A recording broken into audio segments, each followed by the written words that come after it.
right. What is up? And welcome back, everyone, to another episode of the Long Game Podcast. I'm your host, Thomas Kopelman, and here with me is actually one of my longest clients, Cody Wittick. So Cody is the CEO of Kynship, which is honestly a marketing agency that has done a bunch of different things over time.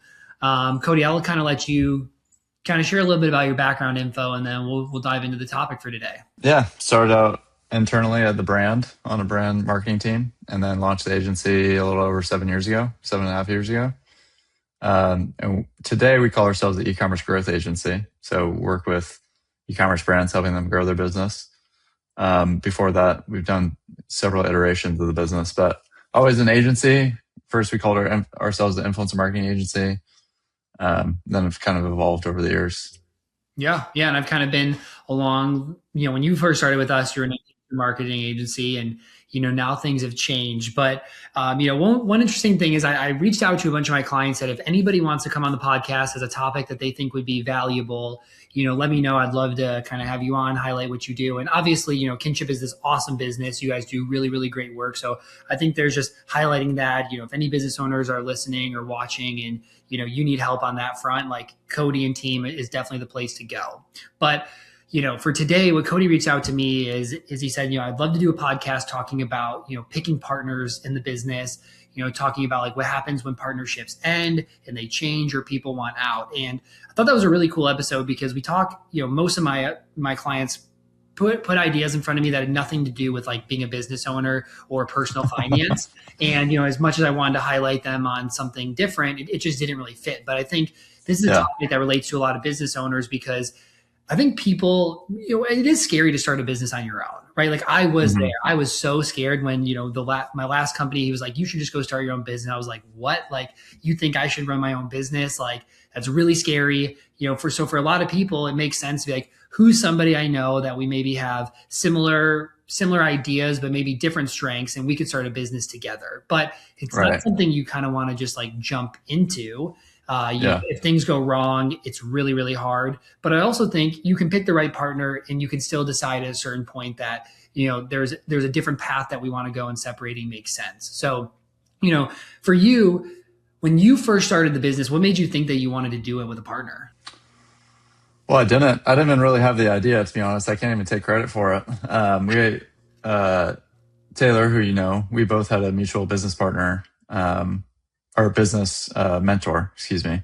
And he kind of dropped the idea on our laps, actually. And he was like, I think you should start an influence marketing agency. And I laughed in his face. I think probably out of my own insecurity, just like I don't think I could do that. And fast forward, we launched with 4 partners. One of those was that business mentor. He owned another agency and he kind of seed funded us. When I say seed, think even smaller than a seed round. It's very, very small. Like 50 grand basically to get us off the ground, like pay ourselves for the first couple of months. And then there was another person that I worked with at my previous company that I knew pretty well. And then, the other partner that just left, Taylor. So there was 4 parties, 3 day-to-day and then a business partner. So I think that it helps. Obviously that it kind of de-risked things a little bit with if I was just by myself and I'm just going to say, I'm going to go for it, I'm going to quit my job. But there's still like the risk of, I just got married 3 months before that. I was basically going to my wife and saying, I'm going to quit my job and we're going to go do this thing. But it was still only a couple of months of like runway. It wasn't like, hey, we raised $1 million. We're good for now. So there's still a ton of nerves, but yeah, I look back on that and I'm like, man, I did not know Taylor at all. The partner that came with us that I worked with at the previous brand, I knew from like a working relationship, but I was nervous about that too. So it was a very odd collection of individuals that we all had like a shared business mentor. And then we had the agency kind of covering for the first couple of months that probably made us dumb enough to start the thing. Yeah, I think your story is probably relatable for a lot because, I think there are other people in the world who are like, I went to college and I'm launching this tech company and, I always knew I wanted to head down and be a coder, build this business. But most business owners, I would say 90% of the business owners I work with did never planned it. I never planned to run a business. It's Yeah. there's certain people who are like, I'm really good at what I do. Like I feel like that was me. I feel like that was you, right? You're really good at marketing. Like maybe instead of working for somebody else, I'll start my own. Sometimes it's from getting fired at the last job. Sometimes it's, you were there and they just were not giving you the ability to kind of build up. They maybe weren't paying you for all the work that Yeah. you were doing that you deserved. But people accidentally become business owners all the time and accidentally kind of end up with, the partner. Like for me, the partner I started with is Traden's still my partner, but he doesn't really do a whole lot of financial planning. I pay him to do some marketing and stuff, but he was connected from one of our mentors who I worked with. He was like, you guys think the same, you do this, right? And I had never Yeah. met him in person. Like I talked to him a bunch of times. Like, I was glad to have met and started that with him. And he's still a part of it. He still helps me do a lot of things. But like picking the partner is like, people say it's as big as picking your spouse. And I believe in certain ways that's true. Like you can get out of it maybe a little easier. You can separate a little bit easier. You don't have kids with them, even though kind of like All you're right. as a kid. But like it really is like true. Like I think about now, like in our business, like Ryan to me is like, super integrated in the business. Yeah. And, to me, like I talk to him at least as much as my spouse. And like if you hate that person or like you disagree or you No, have issues, like there's no running it well. there's no question it's another marriage without the benefits. Yeah. So Yeah. you get all the fighting, and I mean, you get a close relationship if it works. But I mean, the partner that just left, like, we had a rocky start to like our friendship and partnership that like it grew over time. And I think maybe our faith background and also just our personalities, like it eventually got to a point where it was like actually like a true friendship. But before that, like messy exit with the agency that we like bought them out, messy exit with the day-to-day partner within the first year of the person that I previously worked with. So, but yeah, I mean, it is very much like, sounds like our similar stories were arranged marriages, Yeah. essentially. What I think there's all, yeah, go ahead. what led those early ones, the falling off in there? And like, is there any lessons from that? Um, I think looking back on the first exit was just a lack of unity in the way that you were going to grind and work to really get this thing to scale. And, Yeah. three day-to-day people, and then, I should probably stop using names, but between the unanimous people, it was like, man, we're pushing hours. And then this other person's like leaving at 4 and going to surf. It's like, man, I just left my, comfy job and like just got married. Like I need to make this work type thing. So there's a lot of that. And then I think with the agency, there was like, we just wanted control. We wanted both. We wanted equity. We wanted to like have this third party that wasn't involved, that we were just paying tax distributions for. Yeah.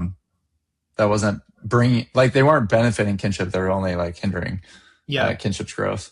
Yeah. So, and it ended up being, both of those in hindsight were definitely the right decision for sure. I think there's like a few interesting parts. I think one of them on like, for like, if you're a financial advisor, you're a lawyer, or you're somebody that like you get paid on the people you work with, I think partnerships are a little bit easier because it's like, well, hey, if you're not driving revenue, you're not really getting paid. But when you're in a business where you have multiple owners and there's like some core service with other people and you guys are being paid equally, it can be really hard, right? Like if you're not all matching each other's work ethic, but then there's also another side of it of like, what if you're an Elon Musk and you're like, I work 7 days a week from 7 to 12 p.m. And you're like, obviously that's not necessarily fair to expect that from somebody else, but like you can see how these partnerships become really hard because you're like, the business is making X money. We're each making $100,000 early on, but like I'm doing more, I'm bringing in more, I'm serving more people. Like if we took you out, it wouldn't be like the same hit. And so it's like, how do you balance that? Because you don't want to become like the nagging other founder and now you guys have all these issues, but you also like, in like any relationship, you need to be able to give tough love. For sure. And I think why I reached out with this topic, just because obviously I've been on a ton of podcasts talking about Facebook ads and creative and e-commerce growth. I hardly ever get to a chance to talk about this, but it's like so important.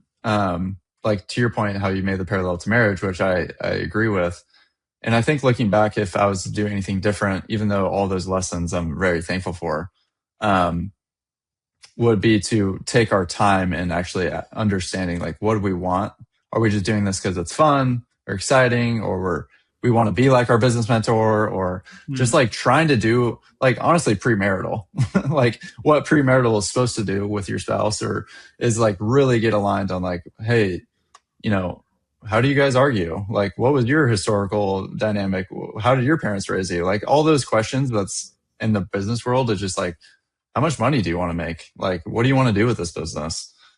Just like vision long term. Cause also too, like some of the hardest conversations that my longest running business partner and I had was when we actually started making money, like real money, right? Like first year, the first partner leaves, the business was negative. So it wasn't even that big of a deal. But then when we started being successful, 2020, 2021, it was like, oh, like now we're actually like a business and we're making real money. Like those were like the hardest conversations that we had. So even just trying to get ahead of it, like everybody makes fun of like the operating agreement. It's not important until it is. So like some of those things that I would take more time with, because there's a ton of pros of having a business partner. A ton. There's cons too. Like you're obviously dealing from a relationship standpoint, but I mean, having a soundboard, number one, being able to talk and brainstorm and all those things. So somebody as much as you can, right? Like you can, yeah. Because then on the other side, right? Like you're saying, like if you know somebody super well, just because they're your best friend, you could be actually terrible business partners. Just like probably a terrible roommate, like just because you guys are too close of friends or something like that. Yeah. I like, it's interesting. I didn't really know that you and Taylor, didn't know each other ahead of time, because for me, people always tell me like, never hire somebody never hire a friend, never hire a family member. And I believe it's never hire the wrong friend, never hire the wrong family member, never hire, you know what I mean? Right? Like there's, if you can look at other people and say like, I would say 99 out of 100 people I know I would not work with. But like when I think about Ryan, it was like, exact opposite skill sets. Like he does the things I don't like to do. I do the things he doesn't like to do. I'm good at the things he's not good at. He's good at the things I'm not good at. Like that's where a partnership makes sense. I think a lot of people go into business and they think the right partner is the other you. And in reality, like you don't need another you, because there's so many areas that you have to run the business, you have to hire, you have to run the finances, you have to sell, you have to do the background work, right? Like the same person is not good at all of those. And where I see most partnerships fail is they basically brought in the exact same skill set as them. They didn't really think about what they wanted from the business. I think that was a good point that you made, is like, we do have to think about like, am I planning to scale and make this a really big business? Is it meant to be like, you and your team could have been like, it's just us two and we're just going to do some consulting, or we want massive teams underneath us. Like, is our goal to scale and sell as fast as we can? Is this to be a lifestyle thing that we do forever and, have a lot of free time and be there with our families? And, you also need to think about the exit, right? And I think that's one thing we'll end up talking about is, in the same way people advise that you should have prenups, which obviously a lot of people don't, the prenups are scary because you're talking about what if this doesn't work? And people view that as you're saying it's not going to work. But really, the goal of that is to say, if it doesn't work, let's agree when we're in a good state of mind and we're in a happy place together of what that looks like. In the same way for business, you have to think about like, well, what if 5 years from now, I want this and you want that? Right? Or what if you want to take the business one way and I want to take the business another way? Or what if I feel like I want to be done and you don't want to be done? Right? Like, as much as we don't want to have those conversations, because early on we need to make some revenue, before we talk about what happens if we do put food on the table. You do have these conversations, because when these decisions happen, they're emotional and they're really hard to. Very emotional. When those emotions are there, like how do you have these conversations where when you're potentially going to separate, it goes less of like what's best for the both of us, and you want what's best for you, they want what's best for them, but you also still care about each other. And like, how obviously, part of this is, you guys have now moved to, you are the sole owner of this business. Like when a decision like this happens, how do you handle it logically and not overly emotionally? Oh man, I think it's hard not to be impacted emotionally. To try to block that out, I think would be a disservice to myself. So, but logically, I think very excited. Emotionally grieving the end of this chapter of Kynship. But I think both of those, even emotionally now, I'm excited about like the next chapter. Yeah. And I think for your guys' story too, like, not to share too much context that people don't know, but it's not like it was like this, like you guys hate each other and you're leaving. It was, your other partner had a really good opportunity to take to work for a pretty cool brand and was like, I'm going to take this opportunity. And, obviously exciting and also scary on both sides. But like it did come Yeah. to you, right? It wasn't necessarily your decision. So I think in your shoes, that's No. a little bit harder to handle because it wasn't like your choice. Um, and I think we can learn a But lot from how to handle that. yeah, I think to what we were talking about earlier about like the things that you try to talk about ahead of time, there's also so many things that you can talk about ahead of time before you have to cross that bridge. Um, so like the conversations about what you want to do with the business or where do you want to take it or anything like that. Of course, previous partner, we were talking about that all the time and we would have disagreements on do we want to sell, do we not want to sell, like all these different things that kind of come across your plate. But I think what impacts some of the things that you don't know is like getting married, having a kid, the age that you're at, right? Like all those things, even from like, if we just talk about males from 29 to 32, like there's just a thing that happens that's very common that people switch jobs. Like that's just like actual sociologically facts. So by happenstance, that happens to be like the former partner, right? Like there's like things that impact your day to day life. Like, did that person know that the agency life would really come up and really like be a huge burden on him and his family? It's very hard to anticipate that, right? Like there's a lot of things I don't know, like from wearing the sales hat for like so long and feeling burdened by lack of sales, no sales, a ton of sales, like riding that roller coaster. So, um, I think it's just when those things come across your plate, can you actually take it in, take it on the chin and be able to understand like, okay, what do I now want? Right. So like, I didn't know, like Taylor approached me and said like, hey, this is what I'm doing. Huge bomb dropped on my lap. But like, it also created a point of reference for me to be like, okay, what do I actually want? Am I excited about this next chapter? And like, it was kind of check yes to a lot of those things, which I think is also dovetails into how important partnerships are. It's like how important counsel is. You know, we talked about business partners and mentors that were involved in how you started your business and how you were involved in stuff like that. But also, I think along the way, having counsel is just so crucial for some of these things. Like even, I mean, you have references for people that you hire. It's like you should probably ask around and like anybody, not that you have to be a private investigator, but like that probably would be a smart thing to do. Is just be like, hey, tell me about this person. When you worked with them, like how was it working with them? Like, how are they? What are their best skill sets? Like, I think some of those things are really important when it comes to how all this For sure. impacts each other. For sure. I think, on the side of like, mentors and some of the things you started to talk about, like the emotional roller coaster of sales, right? Like I think being a business owner is a roller coaster. Being in sales is a roller coaster. Being a business owner that heads sales is a huge roller coaster. Like I feel that day to day. Like I run my business. I'm also the person who drives in all the clients. And like, no matter Mm-hmm. how amazing we are, how we might be growing faster than anybody else, like you can have one week where it just doesn't feel good and you are like at your lowest lows. Like, and part of Yeah. the fun of a partnership is that like, your spouse is there for you, but they don't get it Yeah. in the same way that you do. Like, you know, Right. one thing that that is valuable by having somebody in your corner there, it is just that, like somebody to get it. And that could also be like, your mentors, right? Mentors have been there, they've done similar things, Right.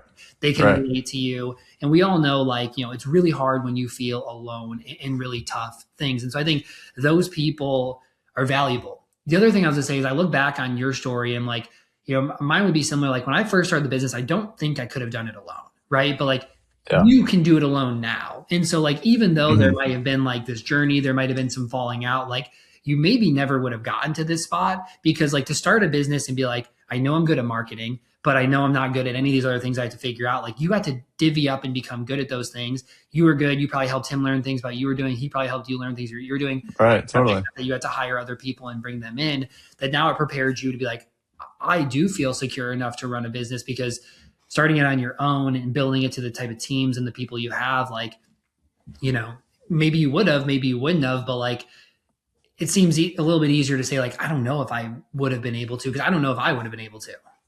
Yeah, for sure. I think it so much comes down to what do you want out of life and like I think that was with this latest one that really like pointed me to like, what do I want? Like, I don't have to do this, right? Like nobody. And so when what you're doing so much becomes who you are, which is so natural for And I like feel that. I'll just say men, but especially men business owners. But I would just say like, sorry for the stereotype, but it's just like true. I feel like we're so tied to like what we do is who we are. It's hard to step out where it takes like a shifting, like a bomb being dropped on me and just being like, hey, I'm out of the business, to be like, what do I really want? Like, do I, Cody, co-CEO at Kynship, is that like what I want to be doing with my week? Because I could be doing lots of other things if I don't have to. Um, so it actually really made me like more clear on this next chapter too. And it might not last forever. But I'm like very, very excited on like the next prospects for it. But What did you realize? This is just what did you realize you think you want right now? And I think this is before you say anything. I think it's an interesting question because like I think it changes day to day. Like I feel you in yeah, the way that like I feel so much value from the work that I do. I love helping people. I love the work that I do. Like it's something that excites me every day. Like I could sell my business and walk away today, and I literally would never even think about it because I it's great to make a lot of money, but like tomorrow, if I just have a lot of money, but I don't have something that really, really excites me, and I think sometimes people can hear that and be like, "What about your family?" It's like I love my family, I love my wife, I love Nora, I love Ellie, I would love spending time with them, but like I also like having another thing that I love and that's right, stimulating and all of that, and I know that about myself. Like I'm not somebody that couldn't work. As much as I love fitness and all for of those sure. things, like I still need hours of time of something that's like I am adding value and feel really good at what I'm doing. Right. Yeah. I mean, honestly, it kind of returned me back to like why I jumped into starting Kinship in the first place. Like you mentioned, a lot of people jump into business because like maybe they had hit that ceiling in their career or anything like that. That was actually some part of it for me. It was like, hey, what do I want out of it? Was like, I want the ability to impact and lead. I want autonomy in my schedule. I want the ability to bring change. Um, and I think a lot of those things are still true today. So like, and I think because, Taylor and I split roles and like we're co-CEOs and I truly operate in sales and marketing. He operated in client fulfillment and like there's a lot of trust. To your point about like hiring people or like bringing in partners with opposite skill sets. Um, Now coming back into like a more central seat around all of it, it's been brought a lot of joy into the workplace. And I think if you are optimizing around joy, especially when it comes to work, if you're going to put 40, 50, 60 hours into something and yeah, you're making a lot of money, but you have no joys in what you're doing, like that money is not going to be worth it. I guarantee it. So it's brought a lot of joy into like the things that I feel like I'm actually really skilled in too, which is like the perfect marriage. Just like, what you're skilled at and what brings you joy is like ultimately what that'd be like the perfect scenario. So the fact that I'm in that is like making me, I don't want to change anytime soon. Yeah. I think that's like a really good point that business owners need to look at. Like if you're a business owner and you're miserable, like you need some self-reflection here because you get to choose what that life looks like. There's people who are miserable because they work too much, they take on too many clients, take on the wrong clients, blah, blah, blah. Like you need to do a little self-reflection and figure out like, hey, I have the full autonomy to make decisions here. Like, what decisions can I make to make this better? Because if you just are miserable and you go Yeah. home miserable to make money, like it is not worth it. Like if that's scaling back, if it's firing some clients, if it's firing some people, so All you right. can walk away enjoying it, even if you make less money, it's going to be better for you. Like that's just the truth. Yeah. The long game. That's why it's called that. Yeah. Okay. Two last questions. So one of them is, how do you think about partnerships in the future? Would that be something you'd be open to again? Is it like, no, I just want to have employees, blah, blah, blah. I think it depends. Um, Obviously it's still pretty fresh. I think it depends on who that would be and how that would maybe change like the long-term value of the entity and the asset. Sure. It's almost like a If merger we, is probably more likely to you than like, hey, I know yeah, somebody who's really good at X job. It'd be like, you have a good business, I have a yeah, good business. They're complementary in some yeah, way that makes it a more valuable business. right, right. That makes sense to me. Um, Last question, like, what advice would you have for other people as they think about, picking a partner for themselves? I think having a shared worldview definitely helps on how you actually think. Hmm. So, and how you make decisions. I think like Taylor and I, what helped a lot was actually like we had a faith background and we're Christian. It helped filter some decisions. And if you are completely on opposite sides, not to say that obviously like you don't need to have the exact same faith, but I think if you're just taking the complete opposite ends of the table, I think that makes it hard with like, how much money do we want to pay ourselves? How much money do we want to pay our employees? And how much are they going to be making above market rate? Or even just as it relates to those two things, um, you're just signing up for a lot of tension. So I don't know, do you have to give them a faith quiz when you're entertaining? Probably not. But I think it just goes back to, what are our values? What do we want to do with the business, whether you have a faith or not? How generous are we going to be on certain things? What do we want to do with the business? I think that's like huge core questions that I would really advise if you're thinking about having a partner. It's just like, who is this person? What do they care about? What do they want to do with their future?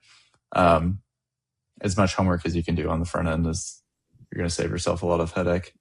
For sure. Love it. Super good advice. Cody, man, appreciate you. Super excited for you in this next chapter of your life. Thanks for coming and talking about this. I think this was an awesome topic and episode. And everybody, thanks for listening. Please don't forget to rate and subscribe, and we'll see you back next week.